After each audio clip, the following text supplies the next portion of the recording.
Oke, bismillahirrahmanirrahim. Assalamualaikum warahmatullahi wabarakatuh.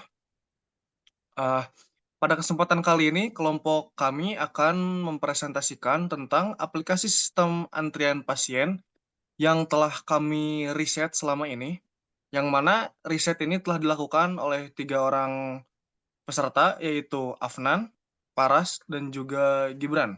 Oke, selanjutnya. Pada presentasi kali ini kita menyediakan 4 konten yang untuk dibahas ya. Konten yang pertama adalah apa masalahnya gitu. Kita akan membahas apa masalahnya. Yang kedua, kenapa itu penting untuk kita bahas. Ya, selanjutnya yang ketiga, kenapa masalah ini tidak terselesaikan sampai sekarang gitu. Dan yang keempat, ini adalah proposal kami atau solusi dari kami gitu ya untuk menyelesaikan masalah-masalah yang telah kita riset sebelumnya gitu. Oke, selanjutnya kita serahkan pada pembicara berikutnya.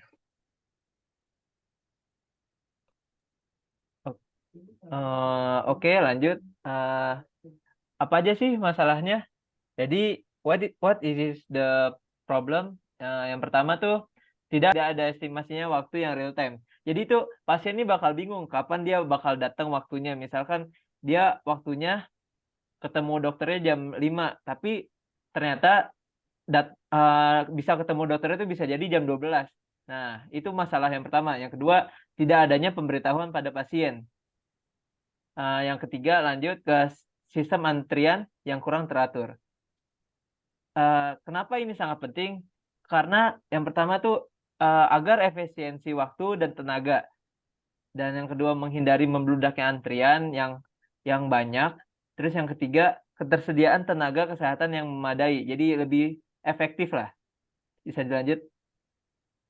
Nah, setelah beberapa saat kita melakukan riset, ada beberapa yang tidak terselesaikan. Dan ini adalah poin-poin yang bagi kita adalah masalah utama yang menyebabkan ini tidak terselesaikan.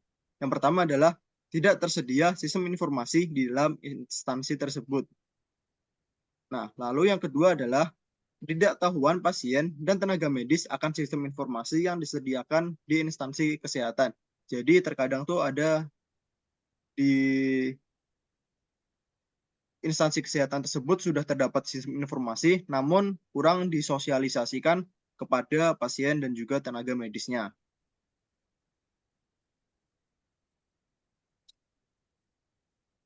All proposal. Kami di sini menawarkan beberapa proposal untuk menangani beberapa masalah tersebut.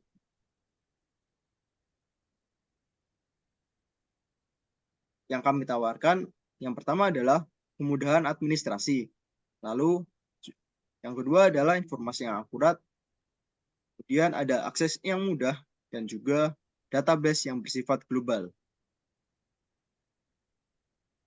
Baik, di sini ada beberapa tata cara yang telah kita susun untuk menggunakan aplikasi layanan kesehatan yang kita rencanakan akan diimplementasikan pada layanan kesehatan gitu. Yang pertama adalah mendownload terlebih dahulu aplikasi yang telah kita sediakan gitu ya.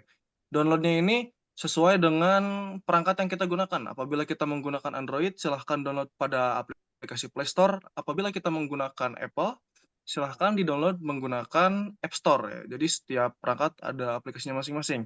Lalu setelah kita mendownload, kita bisa langsung sign in apabila kita belum mempunyai akun, lalu login apabila kita sudah mempunyai akun. Seperti itu. Nah, selanjutnya setelah kita sign in gitu ya atau login, apabila kita belum melengkapi data yang diperlukan, maka kita akan dimintai oleh aplikasinya untuk melengkapi data gitu ya, untuk menunjang fasilitas layanan kesehatan yang akan kita berikan. Layanan mohon maaf, data yang diminta berupa email, nomor telepon, tanggal lahir, jenis kelamin, tinggi badan, berat badan, beserta data yang lainnya yang akan diminta oleh aplikasi tersebut.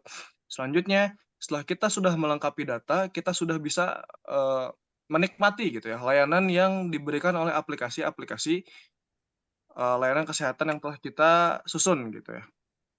Oke, selanjutnya. Setelah tahap memilih layanan tersebut, selanjutnya adalah mengurus administrasi. Nah, jadi selanjutnya itu kita mengurus administrasi untuk praktek sesuai dengan layanan yang telah dipilih tersebut. Nah, kemudian selanjutnya itu langsung ada penentuan jadwalnya. penentuan jadwal untuk melakukan praktik. Nah, setelah itu kita datang untuk melakukan praktik. Nah, setelah administrasi dan penjadwalan selesai, pasien bisa langsung menemui dokter untuk melaksanakan praktik pada jadwal yang telah ditentukan tersebut. Oke, lanjut. Masa sih kalau kita udah datang praktik, masa kita nggak dikasih obat? Nah, selanjutnya kan setelah dikasih obat, kita bakal ada nih pembayaran obat. Bisa melalui aplikasi kita ataupun langsung datang ke puskesmasnya. Jadi proses pembayaran obat dapat melalui tiga metode, yaitu dengan melakukan pembayaran melalui cash, transfer bank, ataupun e-wallet. Nah, setelah pembayaran obat, kalian akan diberikan layanan menyediakan fitur feedback. Nah, fitur feedback ini untuk apa? Jadi kita untuk mengevaluasi diri kita sendiri, pelayanan dokter kami, dan fitur aplikasi untuk mengembangkan pengembangan di masa yang akan datang. Jadi mungkin cukup sekian dari kami. Kurang lebihnya mohon maaf.